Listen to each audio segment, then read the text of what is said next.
Every single day, you wake up with exactly the same gift as the wealthiest person on earth, the most successful entrepreneur, the most celebrated artist. You receive 24 hours. Not a minute more, not a second less. And here's the beautiful truth that Arnold Bennett discovered over a century ago. The way you spend these hours doesn't just shape your day, it shapes your entire life. What if I told you that the solution to feeling overwhelmed, unfulfilled, and perpetually rushed isn't about finding more time, but about truly living the time you already have? Stay with me, because what you're about to discover will completely transform how you view every moment of your existence. Let's begin with a fundamental reality that most people never fully grasp. You possess an incredible fortune, renewed every single morning when you open your eyes. 24 hours flow into your life like a precious resource, yet unlike money, you cannot save it, store it, or accumulate it for later. Time passes whether you use it consciously or let it slip away unnoticed. The tragedy isn't that we have so little time, it's that we treat this miraculous gift so carelessly, so unconsciously, so completely without reverence for its true value. Think about your own life for a moment. Consider how you felt yesterday evening. Did you arrive at bedtime feeling energized by what you'd accomplished, fulfilled by meaningful activities, enriched by the experiences you'd collected throughout the day? Or did you feel that familiar sense of exhaustion mixed with frustration, wondering where all those hours disappeared to, feeling as though the day somehow passed without your full participation in it? Bennett understood this universal human experience over 100 years ago, and his insights remain brilliantly relevant today. The core problem begins with how most people structure their existence. They divide their lives into compartments, treating work as this necessary evil that consumes the majority of their waking hours, leaving only scattered fragments for what they call living. They rise in the morning, already feeling behind, rush through minimal preparations, commute to their workplace in a state of semi-consciousness, spend 8 or 9 or 10 hours performing their occupational duties, commute back home in a state of depletion, and then expect to somehow extract real living from the few remaining hours before exhaustion claims them. This pattern repeats endlessly, day after day, year after year, and people wonder why they feel unfulfilled, why life seems to be happening to them rather than being created by them. But here's where Bennett's wisdom becomes truly revolutionary. He asks you to completely reimagine your relationship with your daily hours. The 16 hours outside of sleep aren't divided into work time and real life. Every single hour is real life. Every moment presents an opportunity for conscious living, for growth, for experiencing the richness of existence. The hours you spend at your occupation aren't somehow separate from your actual life. They are your life, and they deserve to be lived with the same intentionality and presence as any other hours. Consider the typical morning routine.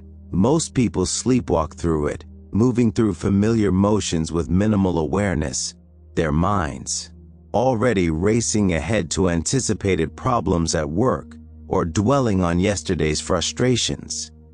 They consume breakfast without tasting it, shower without feeling the water, commute without noticing their surroundings. These aren't preparation hours for living. These are living hours being wasted in unconsciousness. Imagine instead approaching your morning with complete presence, feeling the water against your skin, tasting each bite of your breakfast, observing the world during your commute with fresh eyes. Suddenly, you've added richness to hours you previously discarded as mere transition time. The journey to and from work represents a perfect example of squandered time that Bennett encourages you to reclaim. Whether you spend 15 minutes or an hour traveling, these moments belong to you. You can use them for worry, for mental rehearsal of grievances, for scrolling mindlessly through your phone, or you can use them for something genuinely enriching. You could listen to literature that expands your mind. You could observe human nature, studying the faces around you, developing empathy and understanding. You could use the time for reflection, for planning, for solving problems creatively. The commute doesn't change, but your experience of it transforms completely based on how consciously you inhabit those minutes. Now, let's address the workplace hours directly, because this is where Bennett's perspective becomes particularly powerful. Most people view their occupational hours as time sold to someone else, hours that don't truly belong to them, periods of their life they're simply enduring until they can return to their real existence.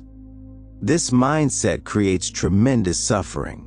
You're essentially wishing away 40 or 50 hours every single week, treating a massive portion of your finite life as something to be gotten through rather than lived through. What an extraordinary waste of precious existence. Bennett suggests a radical alternative. Bring your full consciousness to your work. Whatever your occupation involves, approach it as an opportunity for presence, for excellence, for engaging your capabilities. Even if you don't find the work intrinsically fascinating, you can find interest in performing it well, in solving whatever problems it presents, in interacting meaningfully with colleagues and clients. The hours don't become less numerous, but they become less burdensome because you actually present within them rather than constantly wishing yourself elsewhere. You transform from someone serving time to someone living fully, even in circumstances you didn't necessarily choose. This doesn't mean you should abandon dreams of more fulfilling work or resign yourself to permanent dissatisfaction. Rather, it means you refuse to throw away the hours you're currently spending, regardless of the circumstances. You honor your own life too much to waste it in resentful unconsciousness. And remarkably, when you bring full presence and energy to your current situation, you often develop skills and awareness that create opportunities for change you couldn't have imagined while you were busy being miserable. But let's move beyond work hours to address the evening, because this is where Bennett's insights become especially practical and immediately applicable. Most people arrive home depleted, convinced they've given everything to their job and have nothing left for themselves. They collapse into passive entertainment, numbing themselves with television or internet scrolling, telling themselves they're too exhausted for anything else. Then they go to sleep feeling vaguely disappointed, as though the day somehow cheated them of real living. Bennett challenges this entire narrative. He points out that mental exhaustion from work is largely a matter of perception and habit. When you arrive home telling yourself you're completely depleted, you create that reality. But if you arrive with different intentions, if you've preserved some energy through more conscious living during your work hours, if you approach the evening as opportunity rather than recovery time, everything shifts. Suddenly, those 3 or 4 hours before sleep become tremendously valuable. They become your private time for genuine growth and enrichment. Think about what could happen in just one focused hour each evening. You could develop a new skill. You could create art. You could write. You could study a subject that fascinates you. You could exercise your body. You could cultivate a meaningful hobby. You could read literature that expands your understanding of human experience. You could learn a language. You could play a musical instrument. Over weeks and months and years, that single hour, used consciously and consistently, could completely transform your capabilities and your sense of yourself. But here's the beautiful secret Bennett reveals. You don't have to choose just one pursuit. You have multiple evenings in a week. You could dedicate different evenings to different enriching activities. Monday for reading serious literature, Tuesday for developing a skill, Wednesday for creative expression, Thursday for intellectual study, Friday for social connection, Saturday for physical development, Sunday for reflection and planning. Suddenly your life becomes tremendously full and varied, even while maintaining your regular occupation. The key lies in approaching these evening hours with the same seriousness you bring to your professional commitments. You wouldn't simply not show up for work because you didn't feel like it on a particular day. You wouldn't cancel important professional meetings on a whim. Yet people casually abandon their personal development plans at the slightest inconvenience or momentary lack of enthusiasm. Bennett encourages you to make appointments with yourself and honor them with the same dedication you show to external obligations. Your relationship with yourself deserves at least as much respect as your relationship with your employer. Now, let's address a common objection that arises when people consider living more deliberately. They protest that they're too tired, that their work genuinely depletes them, that they simply don't have the energy for additional focused activity. Bennett acknowledges this feeling but challenges its reality. He suggests that much of what we interpret as physical or mental exhaustion is actually a form of boredom or lack of engagement. When something truly captures your interest, when you're genuinely engaged with an activity, energy seems to appear from nowhere. You've experienced this yourself. Think of times when you were absorbed in something fascinating and hours passed without any sense of fatigue. The solution isn't to push through exhaustion with grim determination. That approach leads to burnout and resentment. Instead, the solution is to choose evening activities that genuinely interest you, that light up something inside you. Don't pursue things because you think you should, because they seem impressive, or because someone else suggested them. Find what actually calls to you, what makes you curious, what you'd regret not exploring. When you engage with genuine interest, the energy question often resolves itself naturally. Bennett also addresses the temptation to begin some elaborate self-improvement program that requires massive time commitments and generates impressive results. He cautions against this impulse.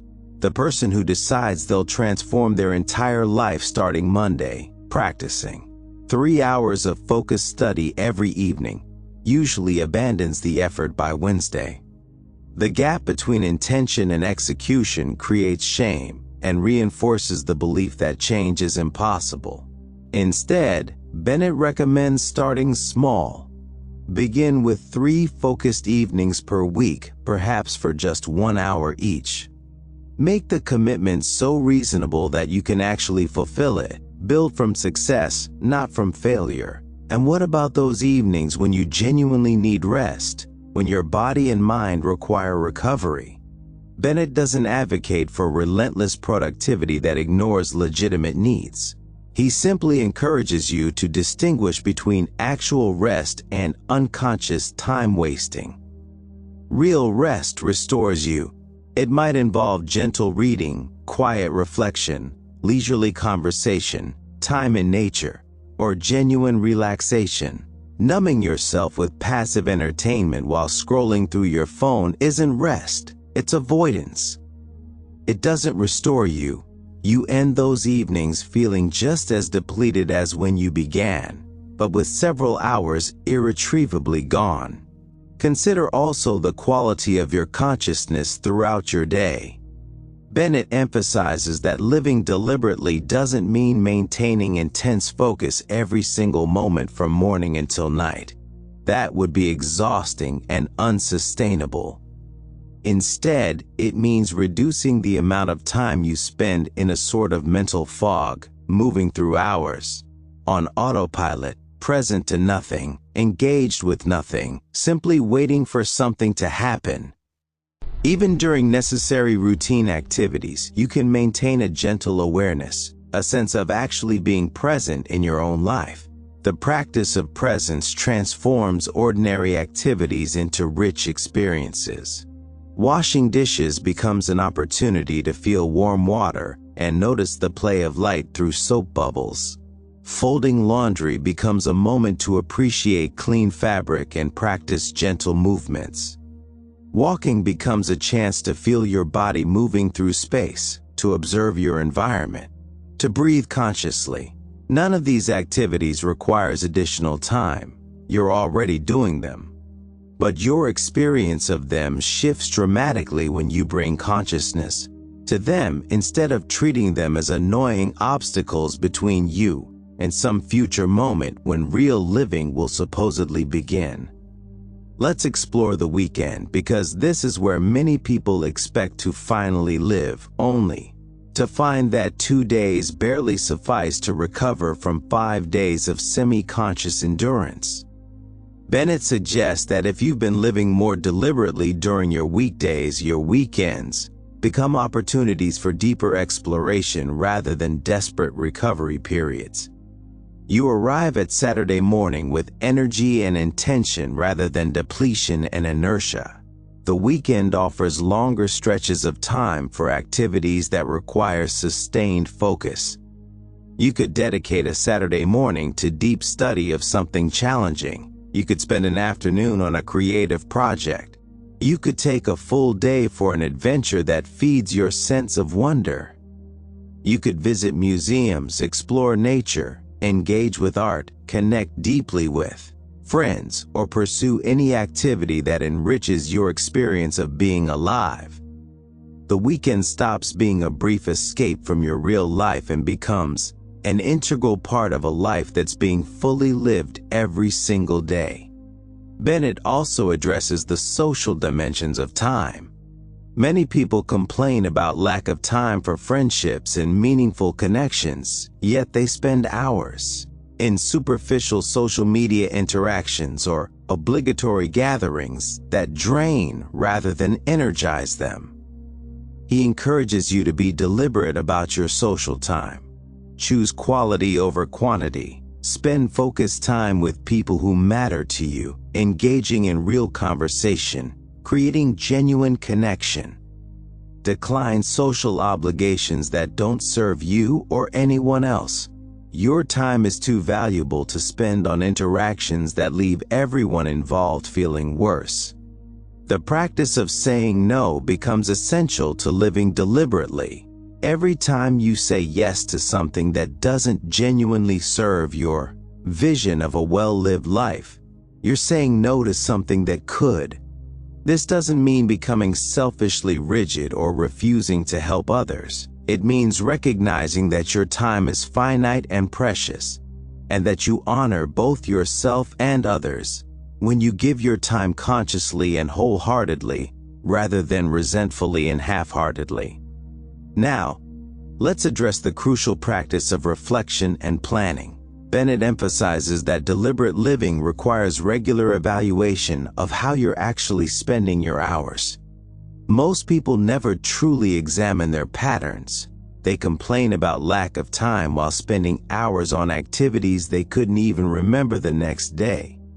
He suggests maintaining awareness of your actual time use, not through obsessive tracking, but through honest reflection.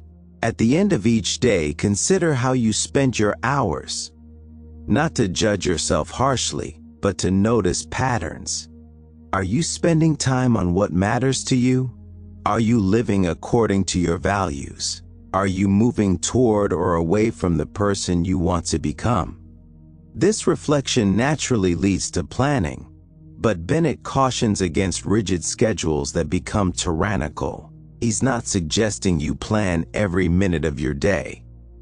Rather, he encourages you to have clear intentions. Know what you want to accomplish in your evening hours. Decide in advance how you want to use your weekend. Make deliberate choices rather than simply allowing time to disappear into default patterns. The planning itself takes perhaps 15 minutes per week, but it transforms your relationship with time because you're making conscious choices rather than simply reacting to circumstances. Consider the profound shift that occurs when you stop seeing yourself as a victim of time and start seeing yourself as someone who allocates time according to your priorities. Victims complain, they feel powerless, they blame circumstances. People who consciously allocate time take responsibility, they make choices, they create their experience. This shift in perspective might seem subtle, but its effects ripple through your entire life. Bennett also explores the concept of mental cultivation during time that would otherwise be wasted. When you're waiting in line for an appointment for transportation, you can use those minutes for mental exercise. You could reflect on something you're learning. You could observe your surroundings with deliberate attention. You could practice gratitude by noticing things you appreciate. You could solve a problem creatively. You could simply breathe consciously and practice presence. These small moments add up significantly over weeks and months. The practice of reading deserves special attention because Bennett sees it as particularly valuable for personal development. But he distinguishes between reading that enriches and reading that merely passes time. Consuming endless news articles or scrolling through social media posts doesn't. To expand your mind, it fragments your attention and often increases anxiety. Reading serious literature, philosophy, history, or biography exposes you to profound ideas and different perspectives. It develops your thinking and expands your understanding of human experience. Bennett recommends approaching reading systematically rather than randomly. Choose books that matter. Give them your full attention. Take time to think about what you're reading rather than simply consuming words. Discuss ideas with others. Allow what you read to influence how you think and live. 30 minutes of focused reading each day, sustained over time, will take you through dozens of significant books each year. Imagine accumulating that knowledge and perspective over decades. Yet Bennett also warns against turning self-improvement into a grim duty that removes all joy from life. The point of living deliberately isn't to become some perfect productive machine that never relaxes or enjoys spontaneous pleasures. The point is to actually experience your life rather than sleepwalking through it. Joy, laughter, play, rest, beauty, connection. All of these enrich existence and deserve time and attention. The deliberate life isn't a restricted life. It's a full life, consciously chosen and genuinely experienced. Think about the accumulated effect of small improvements maintained consistently. If you use your commute time consciously, that might add an hour of enrichment daily. If you dedicate 3 evenings per week to focused development, that's another 3 hours. If you read thoughtfully for 30 minutes daily, there's another half hour. Suddenly you're living 15 or more hours per week very differently than before. Over a year, that's hundreds of hours. Over a lifetime, it's thousands of hours that shift from unconscious waste to conscious living. The transformation doesn't require superhuman willpower or complete life upheaval. It requires attention, intention, and consistency applied to small practices. You don't need to become a different person overnight. You simply need to bring more consciousness to the person you already are and the life you're already living. Start where you are, use what you have, do what you can, then gradually expand as new patterns become established. Bennett recognizes that setbacks will occur. You'll have days when exhaustion overwhelms intention. You'll have weeks when circumstances disrupt your plans. You'll have moments when old patterns reassert themselves. This doesn't mean failure. It means you're human. The practice isn't about perfection. It's about returning to intention repeatedly, bringing yourself back to conscious living again. and again accumulating days of genuine presence rather than decades of semi-consciousness. Consider also the relationship between deliberate living and anxiety. Much of modern anxiety stems from a sense of life rushing past while you remain a passive spectator, from feeling controlled by circumstances rather than creating your experience, from accumulated regrets about wasted time. When you begin living deliberately, even in small ways, much of this anxiety diminishes. You're no longer primarily a victim of time. You're someone who makes choices about how to spend the irreplaceable hours of your finite life. The practice naturally extends beyond your personal life into how you approach your work. When you're living deliberately, you bring the same consciousness to your professional hours. You become more effective because you're more present. You solve problems more creatively because you're actually engaged. You interact more meaningfully with colleagues because you're not lost in mental fog. Your work improves not because you're trying harder, but because you're actually there, fully participating, rather than just physically occupying space while your consciousness drifts elsewhere. Bennett also addresses the objection that deliberate living sounds exhausting, that it seems to require constant effort and vigilance. But he points out that the opposite is true. Unconscious living is exhausting. Moving through your days on autopilot, buffeted by circumstances, never quite present, always, vaguely dissatisfied. That creates a deep weariness that no amount of sleep can remedy. Conscious living energizes because you're actually participating in your own existence rather than watching it happen to you. Think about activities you genuinely love, moments when you're completely absorbed in something meaningful. Those experiences don't exhaust you in the same way that obligatory activities or unconscious time wasting does. You might work physically hard on something you care about and end the day tired but satisfied. That's completely different from the depleted, vaguely resentful exhaustion that comes from hours spent in unconscious patterns. Bennett is inviting you to have more of the first kind of tiredness and less of the second. The cultivation of interests deserves deeper exploration. Many people claim they don't have interests outside of work, that nothing particularly fascinates them. Bennett suggests this isn't actually true. It's that their capacity for interest has atrophied from disuse. When you spend years in patterns of unconscious living, not really engaging with anything, your natural curiosity and fascination become dormant. But they can be reawakened. Start by noticing what creates even mild interest. What do you find yourself wondering about? What do you pause to look at? What topics make you want to learn more? Follow these small signals. Give yourself permission to explore without knowing where it will lead. Read about things that spark curiosity. Try activities that seem appealing. Visit places that intrigue you. Gradually, your capacity for interest strengthens. You remember what it feels like to be genuinely fascinated by something. Your life becomes richer, not because circumstances changed, but because you're engaging with life differently. Bennett particularly emphasizes the importance of developing your mind through reflection and thinking.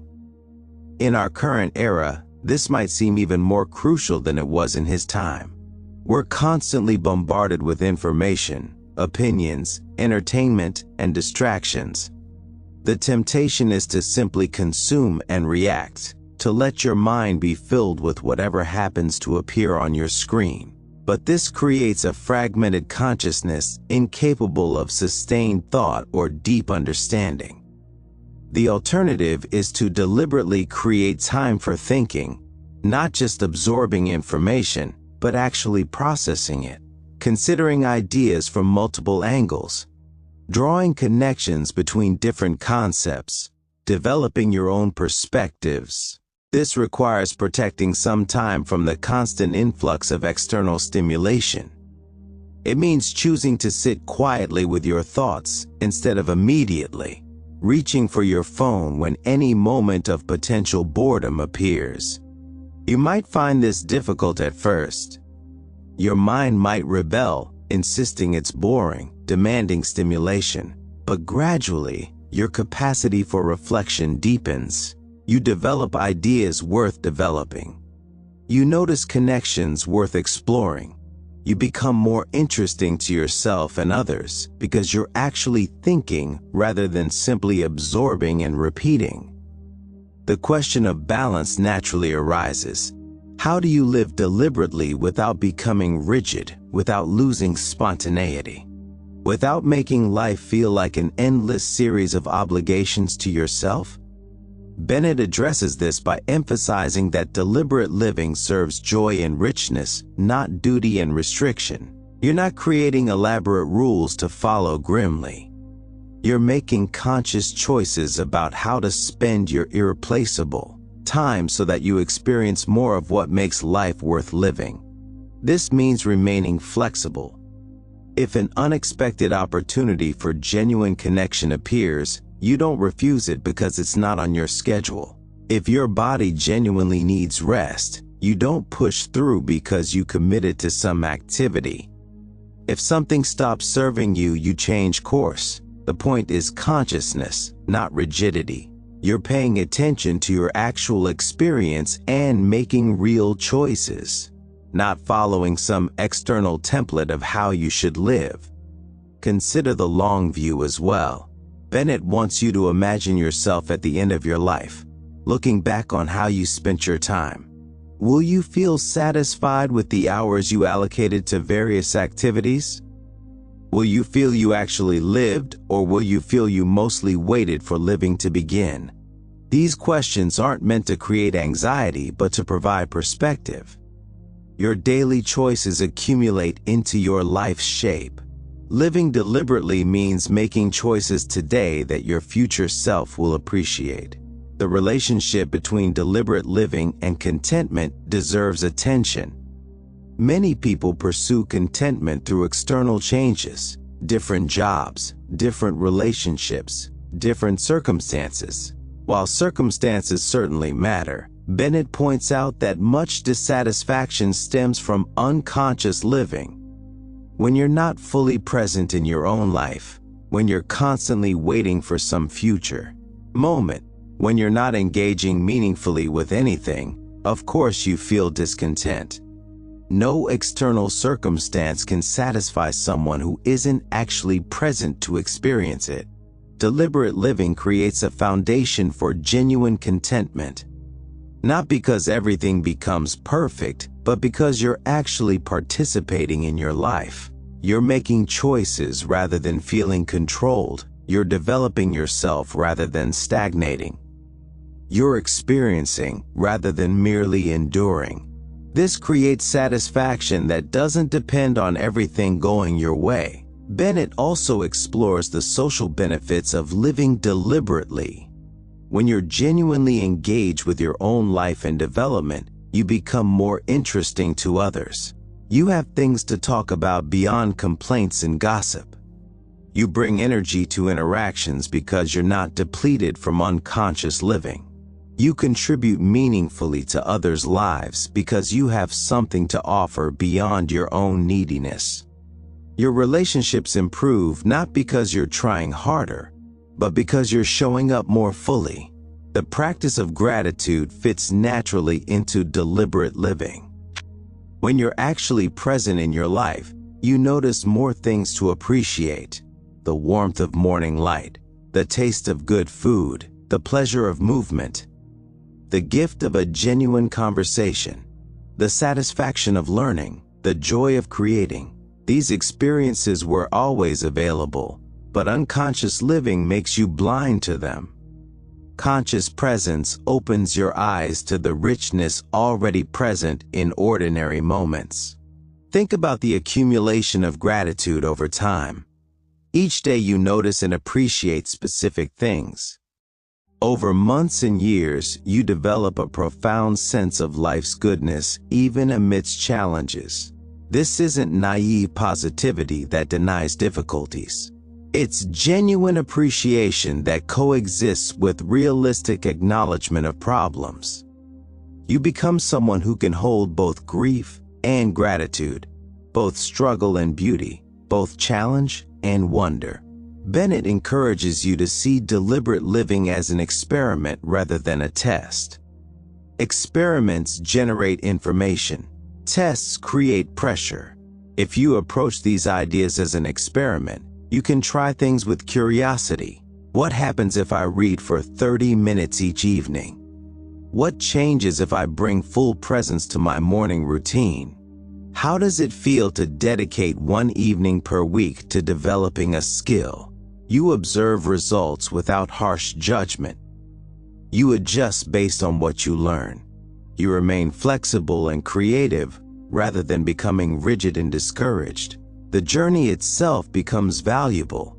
You're not pursuing some distant state of perfection where you'll finally be living correctly.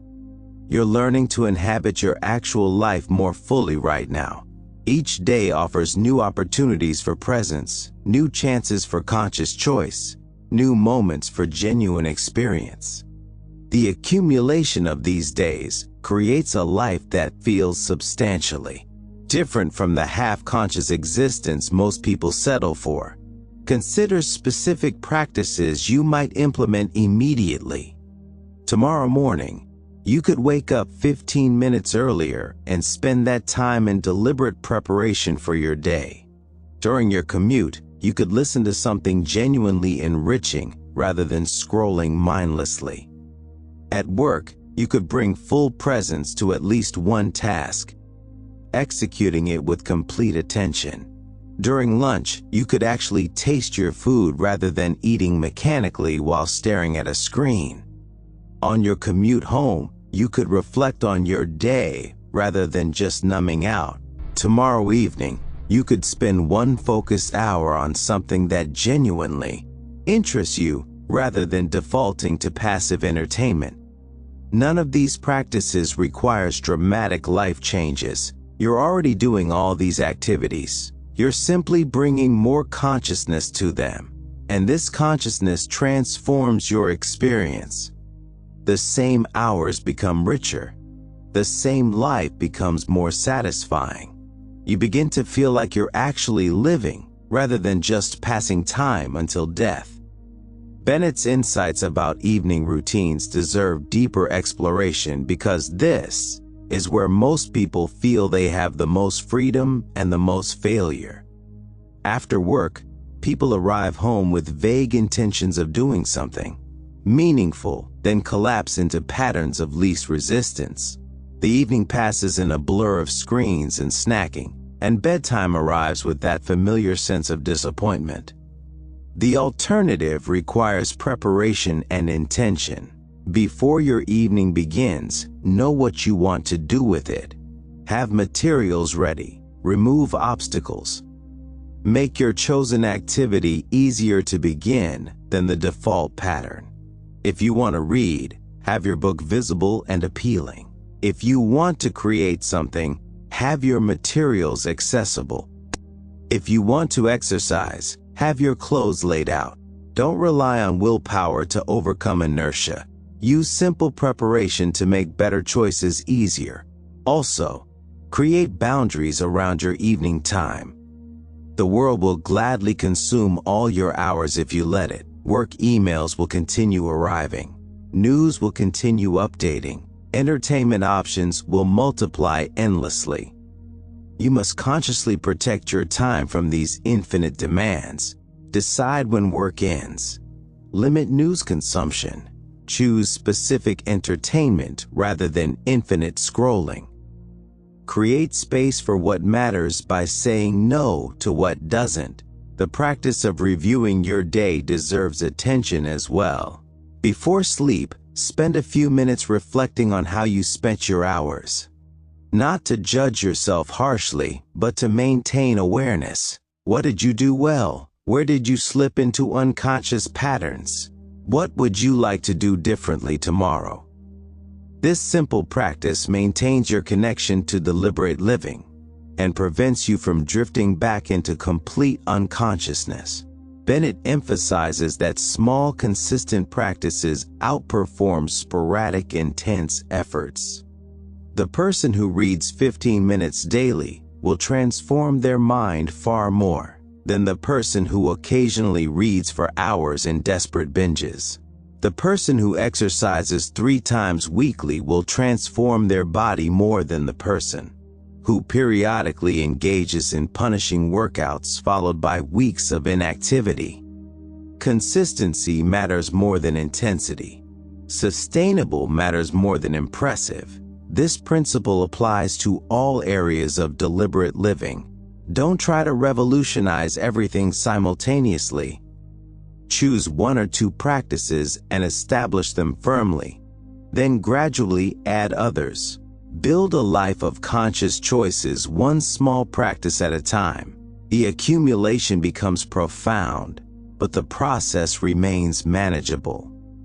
Think about the person you want to become. What qualities do you want to develop? What knowledge do you want to acquire?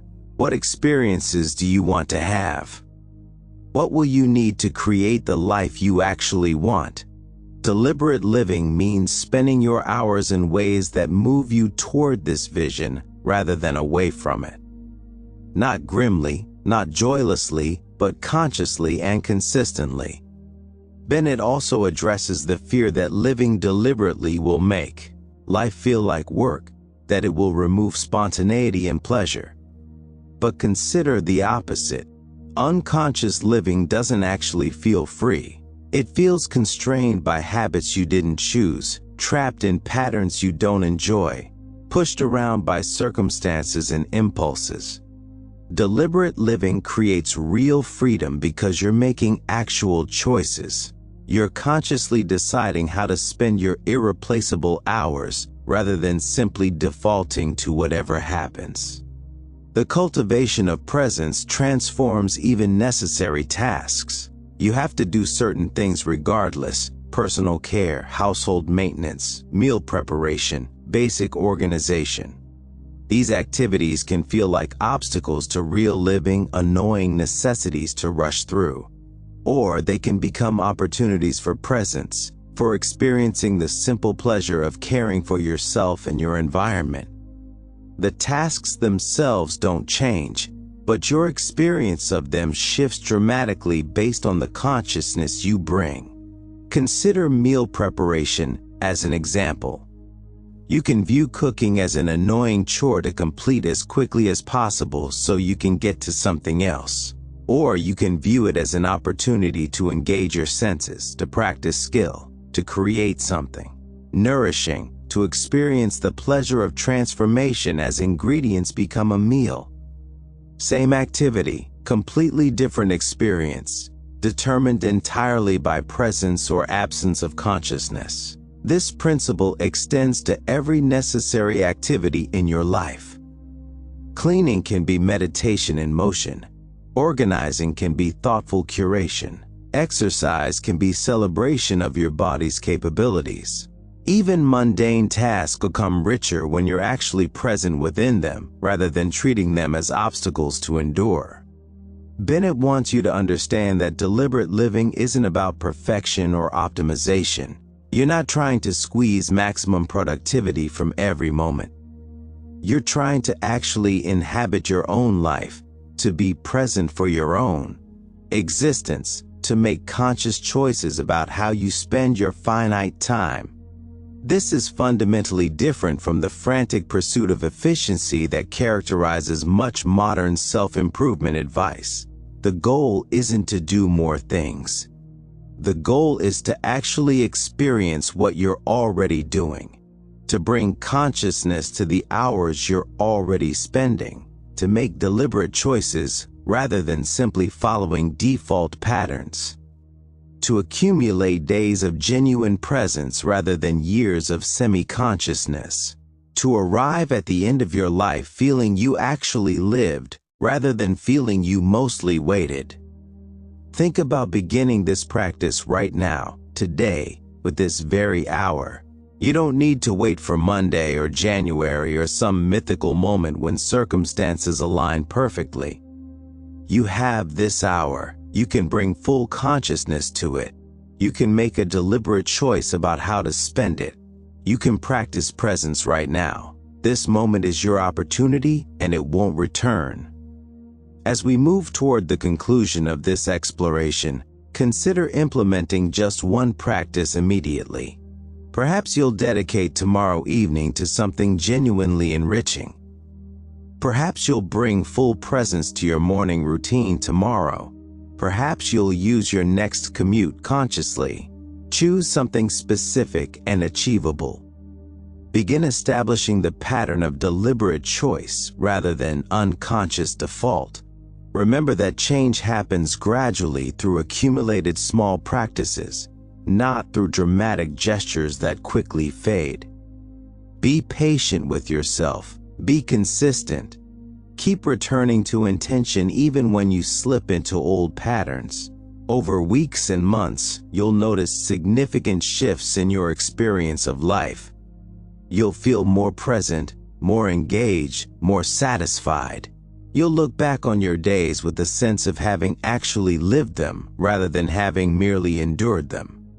Bennett's wisdom comes down to this essential truth: you already have everything you need to live a rich, meaningful, satisfying life.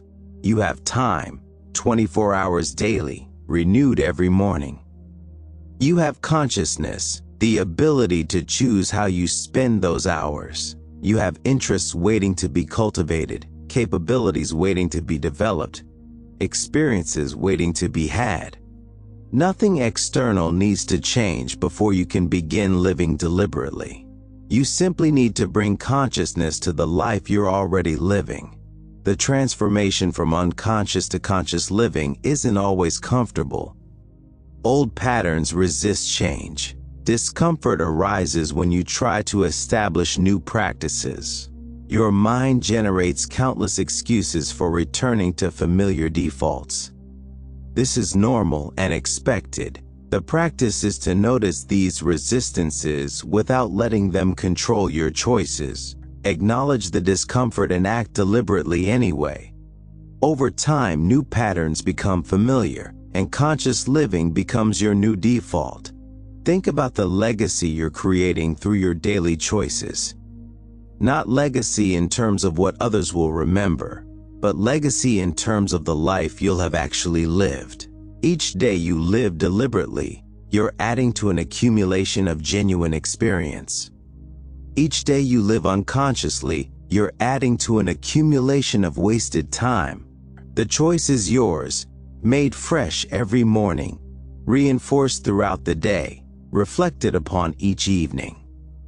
Bennett invites you to take your own life seriously enough to live it consciously, not in a way that removes joy or spontaneity, but in a way that ensures you're actually present for your own existence. He's inviting you to stop treating your life as something that happens to you and start treating it as something you're actively creating through your choices about how to spend your time. Before we close, I want to remind you that if you found value in this exploration of how to truly live within your 24 hours, please consider subscribing to Audiobook Library.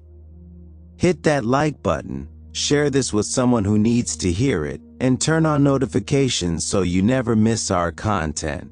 We're committed to bringing you insights from the world's greatest books, distilled into formats that fit your life while honoring their depth and wisdom.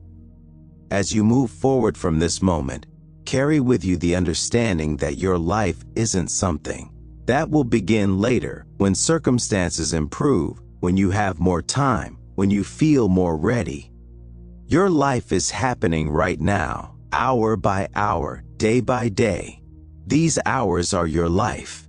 How you spend them is how you spend your existence. And the beautiful truth is that you can begin spending them differently right now. You have been gifted another day tomorrow. 24 fresh hours will be placed in your hands. You cannot save them for later.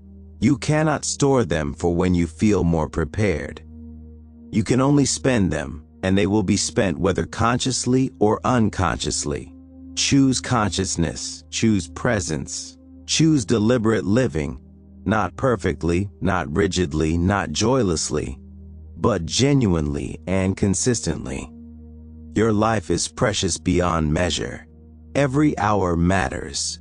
Every moment presents opportunity. You are capable of living with full consciousness, of making deliberate choices, of experiencing richness in ordinary moments.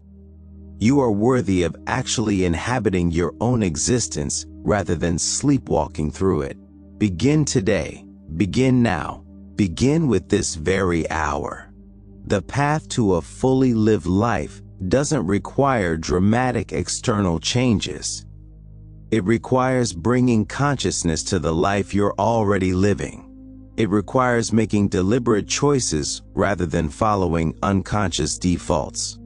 It requires presence rather than distraction. And it begins right now, with this decision in this moment. Your 24 hours await. How will you live them?